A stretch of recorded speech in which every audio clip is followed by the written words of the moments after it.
if what we're doing here has an impact on public policy and helps make homes and businesses and communities stronger and safer, then we'll have been successful. Disaster money spent from Washington is some of the most inefficient dollars spent.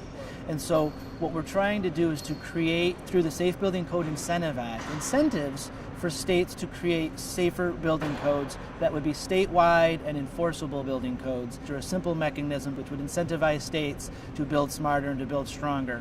Getting members of Congress outside of Washington to come experience firsthand the scientific work being done on building codes, and to then gather with peers from around the different industries, the firefighting community, emergency management, and insurance communities, to really discuss what they can do at the public policy level to change consumer behavior and to incentivize people to make smarter choices when building their homes and businesses is very key to the success of our effort.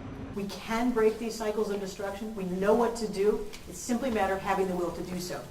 Today we are at the forefront of building a dialogue with important public policymakers so that ultimately, whether it's 5-10 years down the road, every consumer, when they buy a new home, they ask the question, is this a safe home for my family?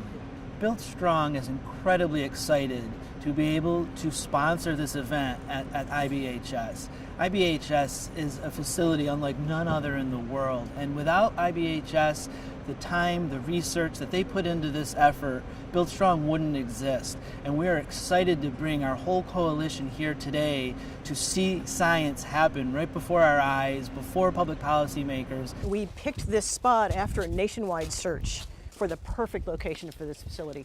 And we hope to be able to translate this research being done in this facility here today into real-life public policy moving forward to create incentives for folks all across America to build smarter and stronger.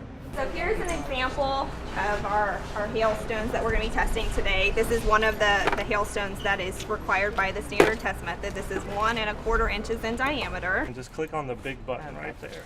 And then the fire button, whenever you're ready. All right, 3, 2, 1. So there fun. we go. What we're doing here is we're replicating a standard building industry test that looks at how wind-rated shingles, so the shingles you would want to put in coastal South Carolina, perform.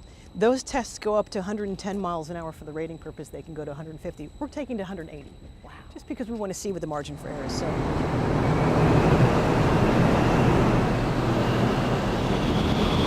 You'll see them starting to lift.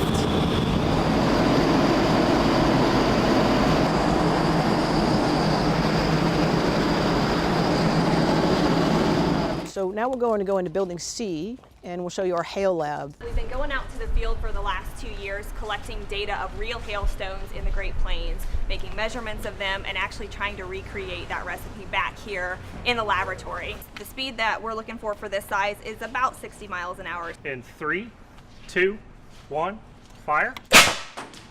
Thank you so much. Thanks for coming. Thank you so much. All right, we're taking to the big test chamber now. It's about a half-acre clear span structure. Our structures are put on a turntable so we can rotate 360 degrees if we need to, so we can do testing of 4 different siding products or different planes over the roof. You see the hail cannons, the white PVC piping? So we've got actually 72 barrels that we can fire hailstones from. They're different sizes. So how often do you do just a full-on Armageddon? Yeah. Not often enough. But we did one in February. Call me the next time All right, you do it. We'll do that. We'll do wind, water, fire, and hail. But today, for the members of Congress who are coming, we built a facade on the front of things that will ignite, the types of things you'd see here in South Carolina. So pine straw in the gutters, regular shredded bark mulch. We've got firewood stacked by the door, a composite deck, untreated shingle. We'll turn the fans on. That's amazing. And we'll create an ember storm. And it's really, really realistic. It's very cool. We call this Mother Nature in a box. And basically we can call up a very rigorous recreation of whatever it is we're trying to do. What this facility does is it is a model really for the nation to see exactly what wind and hail and hurricanes and tornadoes and fire can do to our state. What really causes the damage? What causes the highest cost of the damage? What can we do to prevent the severe damage that we see? This is such an amazing tool for insurance companies. to be able to offer incentives, to be able to see what works and what doesn't. It's good for our consumers, it's good for the businesses, it's good for the insurance companies, all the way around. I am extremely proud that we have this in South Carolina. We have 105 fans, 350 horsepower each. We can alter them 30 miles an hour in 7 seconds. You can take those up to about 132 miles an hour. But the word that kept coming up again and again from our guys was hail. That the persistent losses from hail year upon year, and it's not a life safety issue, so it's a financial issue. We hand make these hailstones.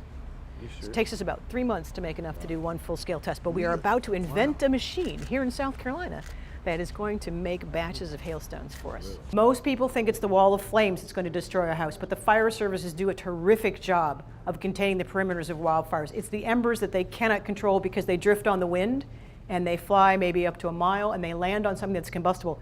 And that's what we're replicating here. Wildfires, while they create their own weather systems, will move past in a matter of moments. So if you can provide defensible space, and a lot of the things we talk about with wildfires are free or relatively low cost, you can really do a good job of protecting against wildfires. We have flame? Yep. Excellent. It looks like the mulch is burning now on the other side of the deck. Yeah. And we assume that the pine needles in the vinyl gutter will catch as well. The vinyl gutter is likely to melt. We also have our own cameras everywhere, so we'll catch all of this work in slow motion so we can go back and we can analyze exactly what happened and in what sequence and how. And we do that for all of our tests. So you see we've got some good flames on the bottom, and remember, fire travels up. So having fire on the ground is just as dangerous as having the roof engaged. But that number of embers is not at all unusual. When you get vegetation burning and homes in amongst the vegetation, you have to have that number of embers. So you see the composite deck is now fully engaged.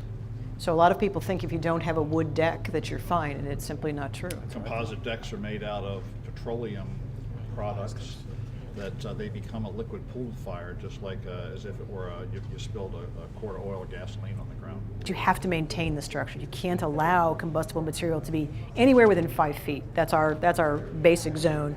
We prefer out to 30 feet, but trees that are overhanging, dried vegetation, your choice of mulch, cleaning out your gutters, all those things are critical to the house surviving. Welcome to the Insurance Institute for Business and Home Safety's Research Center. As I hope you all know by now, there is no other facility on this planet like this one. And what you just saw was a demonstration which really is kicking off for us several weeks of very rigorous wildfire ember testing research. It is actual science. And it's designed to teach home and business owners and public policymakers how to break the cycle of destruction so that we don't just keep putting the same pieces together in the same ways over and over again. It's amazing what we're doing in Chester County, South Carolina right now. This is not a state facility. This is not a regional facility. This is a national and international facility, and the learning that we're doing here will benefit people all over the nation. We know we're going to hit by natural disasters. The question is, are there things that we can do to mitigate the impact of disasters, to save money, to save taxpayers' money, to save property, and to save lives? We've had a fire in this state that happened almost exactly like what you've seen, that caused over $13 million in damage, I believe, in a little less than 2 hours.